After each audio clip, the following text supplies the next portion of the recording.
صدق اللہ العظیم۔ درود شریف بلند کرو۔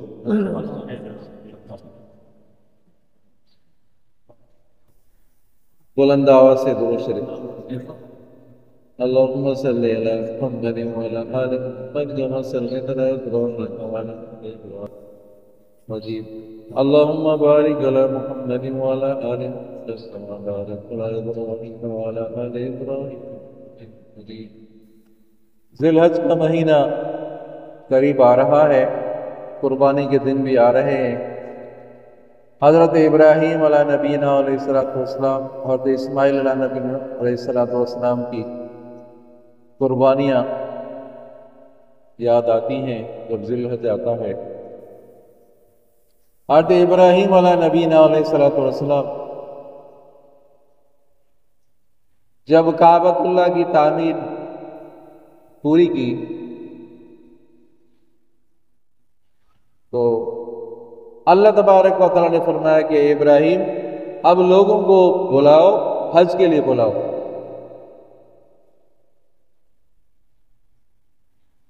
آواز کر دو، سب کو بلاؤ حج کے لیے۔ یا اللہ میری آواز کہاں تک پہنچے گی؟ اللہ تعالیٰ نے فرمایا کہ تمہارا کہنا فقط یہ ہے کہ زبان سے کہہ دو، اور ہر ایک انسان کے دل میں پہنچانا، ہر کچھ دنیا کے کونے کونے میں پہنچانا، یہ میرا کام۔ کیا بات ہے ابھی۔ حضرت ابراہیم علیہ نبینا علیہ السلام مقام ابراہیم، وہ مقام ابراہیم جب حضرت ابراہیم علیہ السلام تعمیر کرتے تھے، کعبۃ اللہ کی تعمیر کرتے تھے تو اونچا ہو جاتا تھا، جب بڑا اونچا ہو جاتا تھا تو مقام ابراہیم پر کھڑے ہو کر سب کو بلایا، آؤ حج کے لیے، پوری انسانیت کو بلایا کہ حج کے لیے آ جاؤ۔ تو حضرت قاری طیب صاحب رحمۃ اللہ نے فرمایا کہ جو ماں کے پیٹ میں تھے، سمجھا دیں دنیا کے کونے کونے میں، انہوں نے بھی لبیک کہا۔ کسی نے اگر ایک دفعہ لبیک کہا تو ایک دفعہ حج اس کو نصیب ہوا، کسی نے 2 دفعہ کہا، کسی نے 10 دفعہ کہا، کسی نے 20 دفعہ لبیک لبیک کہا تو 20 دفعہ ان کو نصیب ہوا۔ جہاں جہاں بھی لوگ تھے، جہاں تک لوگ سمجھا دیں ماں کے پیٹوں میں تھے اور ابھی تک دنیا میں ان کا کوئی اثر نہیں تھا، کوئی وجود نہیں تھا ان کے، اب جو بھی لوگ عمرے کے لیے جا رہے ہیں، حج کے لیے جا رہے ہیں، گویا کہ حضرت ابراہیم علیہ السلام کی دعا پر وہ لبیک انہوں نے کہا، سمجھا دیں مقام ابراہیم پر۔ تو حضرت ابراہیم علیہ السلام جب اماں ہاجرہ کو اور حضرت اسماعیل کو وہاں یہاں مکہ مکرمہ کی زمین پر وادی غیر ذی زرع، جہاں نہ کھیت نہ انسان، نہ پانی، نہ کوئی پانی، نہ کوئی درخت، وہاں بٹھا کر واپس ہوئے تو حکم ہوا کہ شام کی طرف واپس آ جاؤ۔ تو شام سے چلے تھے، شام کی طرف واپس آؤ تو بی بی ہاجرہ نے فرمایا کہ اس آسرے پہ بغیر کسی نہ کوئی انسان، نہ پرندہ، نہ چرند، اسے چھوڑ کر جا رہے ہو، کس کے آسرے پہ؟ تو حضرت ابراہیم علیہ السلام کو حکم تھا کہ بات بھی نہ کرنا۔ ایک دفعہ کہا، پھر دوسری دفعہ کہا، پھر تیسری دفعہ جب مڑ کر کہا کہ کیا اللہ کا حکم ہے؟ اماں ہاجرہ فرما رہی کیا اللہ کا حکم ہے؟ تو ہاں اشارے سے کہتے ہیں کہ ہاں اللہ کا، ہاں اللہ کا حکم ہے کہ یہاں چھوڑ کے جائے۔ تو دیکھو کہ حضرت ابراہیم علیہ السلام اللہ تبارک و تعالیٰ کی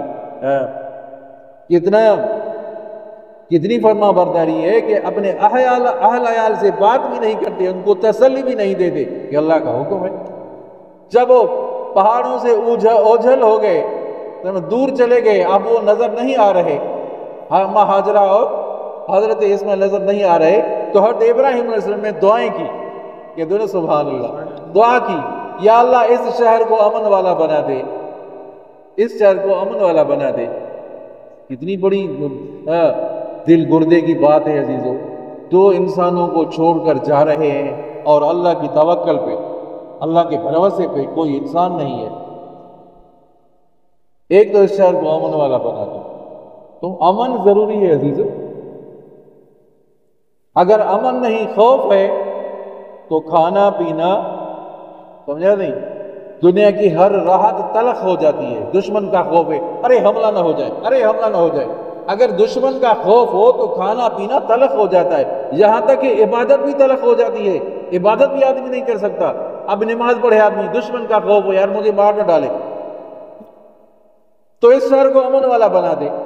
وہ حکومتیں عزیزوں، وہ حکومتیں کیسے حکومتیں کر رہی ہیں وہ، جو انسانوں کو، اپنے عوام کو امن نہ دے سکے۔ اب وہ آدمی جا رہا ہے، صبح کام کے لیے جا رہا ہے، سمجھا، ان کو تنخواہ ملی، اب تنخواہ ملنے کے سامنے ڈاکو آ گئے، لوٹ لی۔ اب کیا اس کے اوپر گزرا، سارا مہینہ اس نے محنت مزدوری کی، دفتر میں کام کیا، اور ڈاکو لے گئے۔ ایسے حکمرانوں کو حکمرانی کرنے کا حق ہی نہیں ہے، جو لوگوں کے لیے، عوام کے ان کو تحفظ کے لیے کچھ نہ کرے۔ یہ کیسی حکومتیں ہیں جو امن نہیں دے سکتی؟ تو ایک تو دعا یہ مانگی، یا اللہ اس شہر کو امن والا بنا دے، سمجھا نہیں؟ اور دوسری دعا یہ کہی، یا اللہ مجھے بھی اور میری اولاد کو بھی بت پرستی سے بچا دے۔ دو، تیسری دعا کی، سمجھا نہیں؟ فَجْعَلْ أَفْئِدَةً مِّنَ النَّاسِ تَهْوِي إِلَيْهِمْ، یا اللہ لوگوں کے دلوں کو پھیر دے ان کی طرف، لوگوں کی دلوں کو ان کی طرف پھیر دے۔ اب اندازہ کریں، اب کوئی 10 دفعہ حج کر کے آیا، 20 دفعہ کا حج کر کے آیا، سمجھا نہیں؟ کسی نے یہ کہا، کسی سے آپ نے سنا کہ یار ابھی دل بھر گئی ہے، اب نہیں جاؤں گا، کسی نے کہا ہے؟ 40 سال 50 سال گزر گئے، حج کرتے گزر گئے، سمجھا، وہاں گزار کر آیا کوئی بھی، تو کسی نے یہ نہیں کہا کہ ابھی دل بھر گئی۔ پھر بھی تمنا یہ ہے کہ موقع ملے تو میں جاؤں، جو موقع ملے تو میں جاؤں۔ اللہ تعالیٰ نے اتنی کشش رکھی ہے اس ملک میں، اللہ اکبر۔ اور چوتھی دعا یہ کی، سمجھا، وَارْزُقْهُم مِّنَ الثَّمَرَاتِ لَعَلَّهُمْ يَشْكُرُونَ، یا اللہ ان کو ثمرات کا رزق دے دے، یا اللہ ان کو پھل بھی دے دے۔ یہ نہیں فرمایا کہ پھل یہاں پیدا فرما، آج تک پانی نہیں نکل رہا اس زمین میں، ایسی زمین جو وہاں پانی نہیں نکل رہا، ایسی زمین ہے، کھیتی باڑی نہیں ہو سکتی۔ اب حضرت ابراہیم علیہ السلام کی دعا، یا اللہ ان کو ثمرات بھی کھلا دے، میوے بھی کھلا دے۔ میوے پاکستان میں ہو رہے ہیں، کسی دوسرے ملک میں ہو رہے ہیں، اور وہاں آپ کو مل رہے ہیں، بغیر موسم کے وہاں آپ کو ملیں گے۔ چلو بغیر موسم کے آپ کو مکہ مکرمہ میں، مدینہ منورہ میں بغیر موسم کے آپ کو وہ میوے ملیں گے، اور تازہ ملیں گے، چلو تازہ ملیں گے۔ جس طرح ابھی درخت سے نکلا ہوا ہو وہ پھل ہو کتنا تازہ ہوتا ہے، اس طرح درخت سے گویا کہ نکلا ہوا ابھی تازہ درخت سے نکلا، وہاں کوئی درخت نہیں، وہاں کوئی باغ نہیں ہے، حضرت ابراہیم علیہ السلام کی دعا کی وجہ سے وہ تازہ پھل وہاں ملتے ہیں۔ اللہ اکبر۔ عزیزو، قربانی کا مہینہ آ رہا ہے، تو جن کے اوپر تو قربانی ہے وہ تو لازماً قربانی کریں، سمجھا۔ اب بہت سے ایسے آبا بھی دیکھنے میں آتے ہیں کہ اچھے بھلے ہیں، کھانے پینے والے افراد ہیں، وہ قربانی سے بھاگتے ہیں۔ جو صاحب نصاب ہیں، جو پیسے والے ہیں، اللہ تعالیٰ نے کچھ دیا ہے تو ان کے اوپر قربانی فرض ہے، ضروری ہے۔ اور آپ صلی اللہ علیہ وسلم نے فرمایا، جو طاقت کے باوجود قربانی نہ کرے، ہمارے عیدگاہ کی طرف نہ آئے، مسلمانوں کے عیدگاہ کی طرف نہ آئے، اتنی بڑی وعید ہے ان کے لیے۔ تو اللہ تعالیٰ ہم سب کو، جو صاحب نصاب ہیں، اللہ تعالیٰ ان کو ہمت دے دے، تو قربانی کرنے کی توفیق دے دے۔ ایک بات۔ دوسری بات یہ ہے کہ جو دن آ رہے ہیں، آج کون سی تاریخ ہے؟ اسلامی تاریخ کون بتائے گا؟ 27 ہے، ماشاءاللہ 27 تاریخ ہے۔ 27 تاریخ، باقی 3 دن ہے، تو اب ذی الحج کا مہینہ شروع ہو جائے گا۔ جب ذی الحج کا مہینہ شروع ہو جائے، پہلی تاریخ سے پہلے آدمی یہ ناخن وغیرہ کاٹ لے، ضروری غیر ضروری جو بال ہیں ان کو بھی کاٹے، ناخن کو بھی کاٹ لے۔ یہ کیوں کرے؟ کہ تاکہ حاجیوں کے ساتھ مشابہت ہو جائے۔ حاجی تو حج میں ہیں، ادھر حرم میں ہیں، ان کے ساتھ مشابہت کرنے کے لیے آپ کے اوپر، ہمارے اوپر لازم ہے، چاہے کوئی قربانی کرتا ہے یا نہیں کرتا، سمجھا، ان کے لیے مستحب ہے کہ ان کے ساتھ مشابہت کرے۔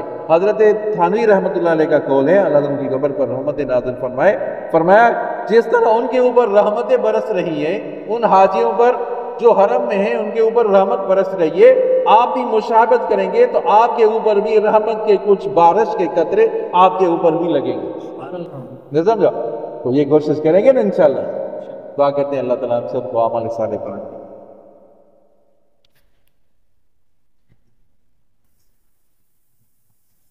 یا حی یا قیوم یا غفور رب اغفر ورزق الله وربكم المستجيب ربنا تقبل منا وتب علينا صلى الله تعالى على خلقه محمد وآله وصحبه ومن أجمعين. جزاك الله